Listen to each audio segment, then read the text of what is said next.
When I arrived at my husband's family's surprise gathering, they shockingly handed me divorce papers, demanding I sign them under threat of future regret. Anticipating something odd, I had my own surprise for them, a set of documents I swiftly revealed. My husband Matt's jaw dropped upon seeing what I had prepared.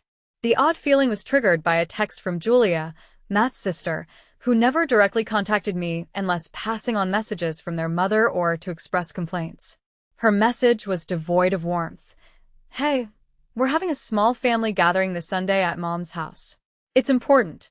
Be there at 3 p.m. It's a surprise, so don't tell Matt, just show up." Alarm bells rang as I showed the text to Claire, my best friend. "That sounds weird," she noted. "Why wouldn't Matt know about it?" Excellent question, given Matt's close ties to his family. His absence from the loop made me wonder if it involved an intervention or health matter. I responded to Julia, "Sure, see you then," opting not to alert Matt as I wanted to gauge the situation first. The day arrived, and I drove to the expansive family home situated in a wealthy Charleston neighborhood. Despite its grandeur, the house retained a coldness, even in the summer. Upon entering, it was clear the atmosphere was tense, not a friendly gathering. Everyone was assembled like a council, Matt's immediate family and out-of-town relatives. A folder ominously rested at the living room center. "Sit down," Matt's mother commanded. I chose to stand defensively. "What's going on?" I inquired. Robert, Matt's father, opened the folder and pushed divorce papers toward me, claiming, "It's for the best." Heart racing, I glanced at the papers, took a sharp breath, and released an incredulous laugh. Matt's mother's critique was relentless. "You're not a good fit for this family, you don't adhere to our traditions or contribute as you should, and your presence distracts Matt from his future." "A distraction?" I echoed incredulously. Julia's smugness was palpable. "Let's not act surprised. We all know you don't belong here. We aim to resolve this quietly, sparing Matt the burden." The arrogance was staggering. They were attempting to dictate my exit from my own marriage. Defiant, I inquired, "Where's Matt?" Robert shifted uneasily. "He's unaware. We're shielding him from the stress of this." Gesturing with my hand, I laid it bare. "You've ambushed me, prepared divorce papers behind Matt's back, and expect compliance simply because you demand it." His mother reiterated with a tight smile, "It's for the best." That's when I revealed my own surprise, extracting a folder from my bag and placing it on the table. "I have a surprise for you, too," I declared, as they stared, stunned. The folder sat there like it was ready to explode. Matt's father reached for it first, his face growing redder as he flipped through the pages, his hands shaking. What is this?" he stammered. Leaning in slightly, I offered proof. His mother grabbed the papers from him, skimming through them in disbelief. Julia snagged a page and gasped, "How did you?" "I've known for a while," I replied, just waiting for the right moment. I looked at my watch, and that moment is now. Rage contorted Matt's father's face. "This is a fake. No way you—" "Oh, but I did," I interrupted, tilting my head. "And you've only proven you know exactly what's in those documents, or else why would you be so frightened?" Silence enveloped the room. Matt's uncle, who had silently watched from the corner, reached over and grabbed a page himself, eyes widening. "Robert, is this true?" Matt's father bit back a reply, his jaw so tense I thought his teeth might break. Matt's mother's hands trembled as she set the papers back on the table. You have no idea what you've done." I smirked. "Oh, I think I do." The room was deadly quiet. I observed as Matt's family remained stiff, their seemingly perfect world unraveling.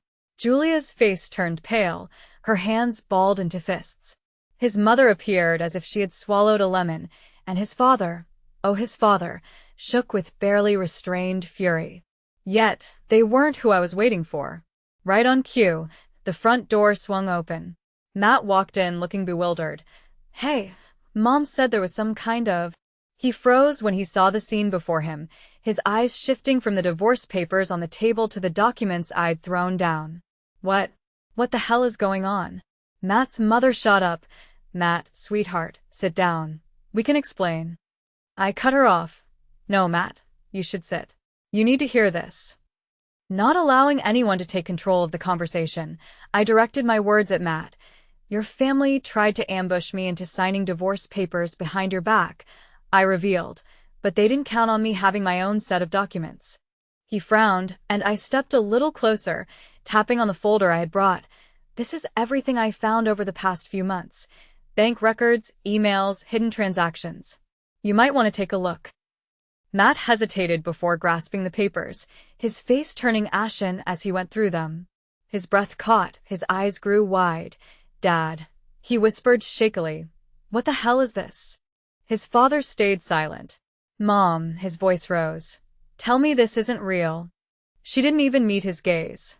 I crossed my arms. It's very real, Matt. Your dad's been draining money from your joint accounts for years, using you as a piggy bank for failed businesses, poor investments, and covering Julia's debts. Whenever money ran dry, guess whose account they dipped into? Matt appeared as if he'd been struck in the gut. He turned back to the papers, his gaze racing across the pages, breathless and uneven. This can't be. Oh, it is, I asserted, and it gets worse. I pointed at a particular document. That's proof your parents put our house up as collateral for one of their shady business loans. And guess what? That loan defaulted. Which means, Matt, if we hadn't discovered it in time, we would have lost our home. Matt's hands shook, turning to his father with eyes blazing. His father's jaw was clenched so tightly I feared he might shatter a tooth from the tension. Betrayal? What did you do? I interjected with a steady, cold voice. Your family has painted me as the villain, Matt. They set me up to distract you while they bled you dry, and as soon as I discovered the truth, they aimed to dispose of me before I could alert you. Julia interjected sharply. That's a complete lie. Unfazed, I turned to her. Oh, are you so sure about that? I calmly reached into my bag once more and withdrew a document, a printout of her messages. Would you care to explain why you texted your friend about how simple it was to deceive Matt into signing financial papers without reading them? Julia's face flushed red with embarrassment and fury. She stammered, but I cut in mercilessly.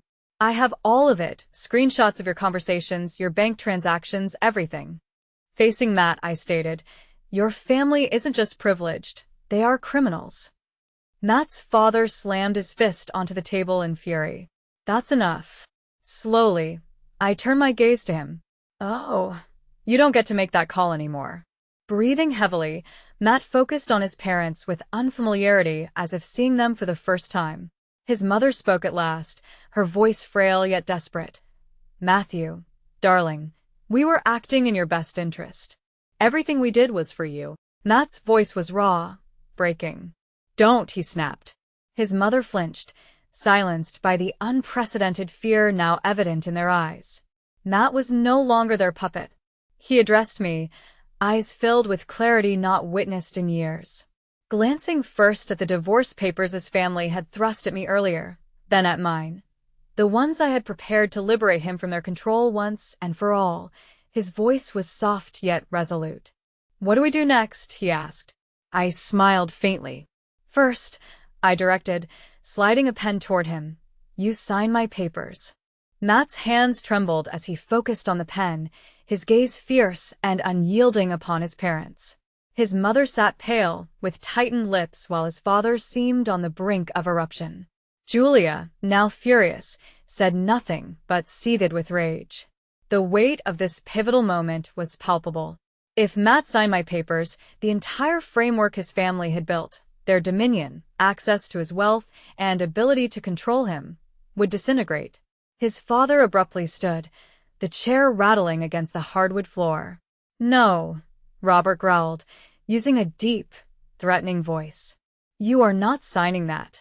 Matt recoiled slightly, but I did not. Oh, he is signing, I confirmed, adding, and we are pressing charges: fraud, identity theft, financial manipulation. A forensic accountant will likely enjoy dissecting this case. Robert's face flushed dangerously red, hands balled into fists. You think you can walk into my home and threaten me? He roared. I smirked. Not a threat, just a fact. His mother, sensing defeat but dripping with desperation, pleaded, "Matthew, dear, please don't do this. Consider your family. Recall all we've done for you." Matt looked at her, his resolve firm despite the hurt.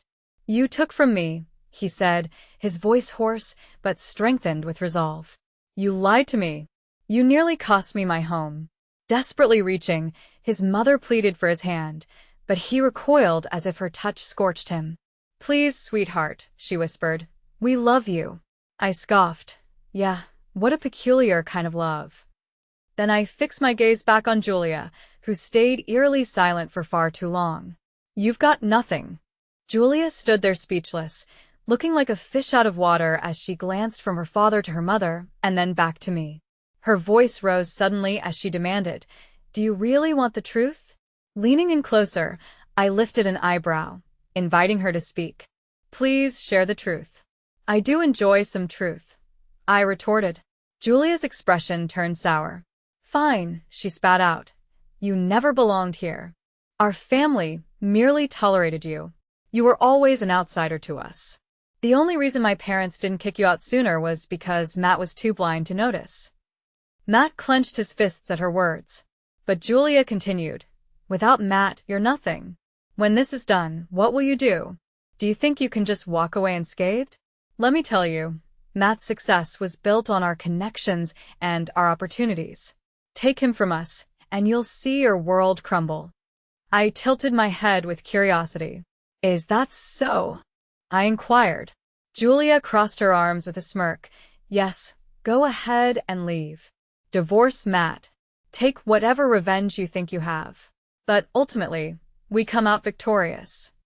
I chuckled slightly and, maintaining eye contact, I retrieved another folder. Her confident facade wavered. "What's that?" she asked hesitantly. I grinned. "Oh, I wouldn't have come unprepared without some thorough digging, Julia." I placed the folder on the table next to the divorce papers. "Shall we discuss embezzlement?" I announced dramatically. Julia froze as her father's attention snapped to her like a whip. "I beg your pardon?" I gestured at the folder. "Little Miss Self-Righteous here has been siphoning funds off her family's accounts for years." Julia turned pale and denied it. "That's a lie." I opened the folder, showcasing bank records, wire transfers, false invoices, and personal expenses disguised as company transactions. "And here, my favorite piece," I teased, sliding a specific document to Matt. He read it, his eyes widening in shock. This is Derek." Julia's eyes went wide. "Shut up." Realization dawned on Matt's face. "Derek, the one you claimed was just a friend." Silence.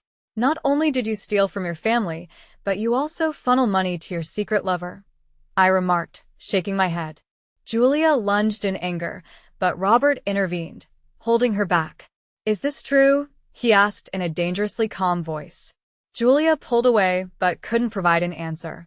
Her father's face contorted with rage. "You fool," he shouted. "Do you understand what you've done?" Her mother's hands flew to her mouth. "Julia, please say it's not true." Yet her face gave away the truth. Matt turned to me. "How long have you known?" he asked. With a shrug, I replied, "A few months." I needed to confirm before speaking. His shoulders slumped. For crying out loud. Robert rifled through the evidence, his hands trembling. This is disastrous." "Indeed," I said cheerfully. "And now it's your dilemma." I focused on Matt. "Sign the papers. It's time to end this." He surveyed his weeping mother, his stunned father, and finally Julia, who was seething with anger, before grabbing the pen and signing, finalizing the end of their control. His father gasped, gripping the table edge. "You'll regret this," he warned. I chuckled. "Oh, I don't think so," before collecting my documents, taking Matt's hand, and exiting the room, leaving their flawless little world shattered. As soon as Matt signed those papers, it was all over. I left that house with pride, Matt by my side, while his family frantically tried to comprehend how everything had unraveled for them. But that was just the beginning, for revenge is a dish best served slowly and openly. Phase 1. Financial destruction. The first step I took was to provide everything I had on them to a lawyer and a forensic accountant. It turns out when you play around with money to that extent, the IRS takes a keen interest. Within weeks, Matt's father's business faced scrutiny, his dubious loans and falsified reports brought to light. Since their house was collateral for some failed investments, the bank came calling.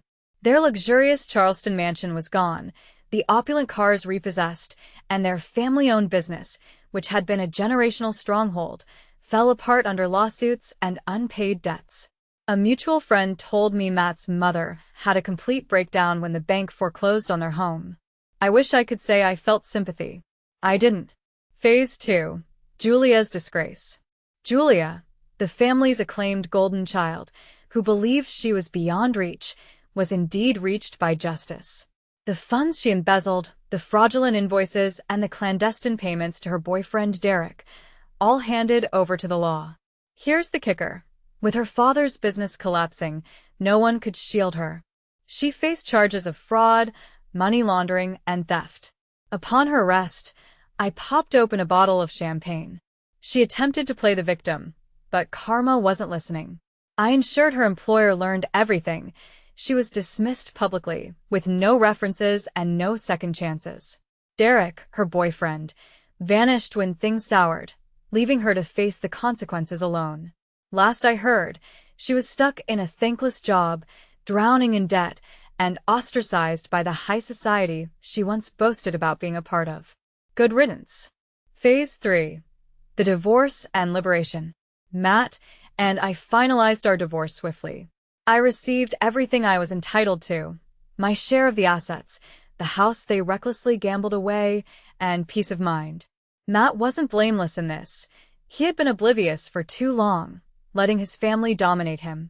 But with clarity came understanding, and once the truth sank in, he severed ties with his family completely. I must credit him. He didn't contest the divorce, signed everything, apologized for his blind sight, and walked away from them, and me for good. With my settlement, I relocated to a new city and built a wonderful new life where I was truly free. The final stroke, the last action I took, ensured everyone in their social circle knew what had occurred. The elite families they mingled with, their high-end business contacts, their so-called friends, all witnessed the reality. They became the city's gossip, not for their achievements, but for their disgrace. Nobody wanted to associate with them.